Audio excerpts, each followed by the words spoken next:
नमस्कार, माझं नाव पवन सपकाळ. मी राहिला गुरु कांचनला आहे. तर हा माझा मुलगा आहे 11 वर्षाचा. तर याला जानेवारी 28ला शाळेत तो अनकॉन्शियस झाला की त्याला चक्कर आली. थोडक्यात तो बेशुद्ध झाला 3-4 तासासाठी. त्याला मी तिथं खाजगी रुग्णालयात घेऊन गेलो.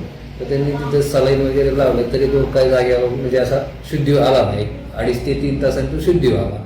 तर मग तिथं त्यांनी संध्याकाळचं घरी सोडलं आणि परत मग दुसऱ्या दिवशी रेग्युलर तो शाळेत गेला. 3 दिवस तसं झालं. परत 4थ्या दिवशी परत तसंच झालं. तर त्याला ॲडमिटच केलं. तर सिद्धविनायक हॉस्पिटल आहे आमच्या इथं लहान मुलांचं. तिथं ॲडमिट होता 3-4 दिवस. पण दवाखान्यात पण तिथं त्याचं तसंच चालू होतं. त्यांनी 3 दिवस दवाखान्यात ठेवलं आणि घरी सोडलं. त्याच दिवशी रविवारचं संध्याकाळचं त्याला तुरंत त्रास व्हायला गेला. तर मग परत ॲडमिट केला. असं 3 वेळा त्याला ॲडमिट केलं. पण त्याच्यावर काय असंही नाही. मग तिथं त्या सरांनी आम्हाला अजय जोशी सरांकडे जायला लावलं. अजय जोशी सरांनी पण 4 दिवसाच्या गोळ्या दिल्या. परत 15 दिवसाच्या फरकाने परत तो प्रॉब्लेम रेग्युलरली होता. मग नंतर मग लहान मुलांच्या डॉक्टरांनी सांगितलं की नंदन यार्डी म्हणून कोथरूडला मेंदू स्पेशलिस्ट आहे, त्यांच्याकडे जावं.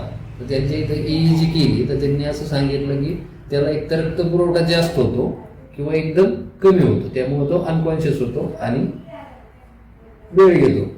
तर त्याला 6 ते 7 महिन्याची गोळ्याचा कोर्स होता. एक गोळी कंटिन्यू आयुष्यभर त्याला ती खायची होती. तर ते थोडंसं पटलं नाही. तर आम्हाला अनामय होमिओपॅथिक क्लिनिक हे आम्ही 3 वर्षापूर्वी आमच्या आईला इथंच आणलं होतं. तर त्यावेळेस आठवड्याच्या नंतर मग मुलाला नरेंद्र सरांकडे घेऊन आलो. तर त्यांना दाखवल्याच्या नंतर 1 महिनाभराचा त्यांनी गोळ्यांचा कोर्स करायला सांगितला. तर आत्ता 29 मार्चला 1 महिना कंप्लीट झाला त्यांच्याकडे येऊन. आता तो 90% एकदम पूर्ण बरा आहे. आता त्याला दिवसभरात असं एक पण अनकॉन्शियस होत नाही किंवा चक्कर येत नाही. एकदम बरा झाला आहे.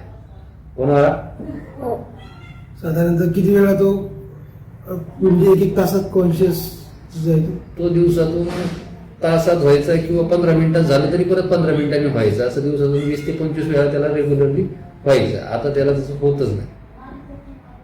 त्याचा म्हणजे अनकॉन्शियस झाला तो कम से कम अर्धा ते 1 तास शुद्धी येतच नव्हता. आता तर म्हणजे 15-20 दिवसापूर्वी फक्त त्याचा आता तो टायमिंग 10 ते 15 सेकंदावर येऊन पोहोचला होता. आता तर ते होतच नाही.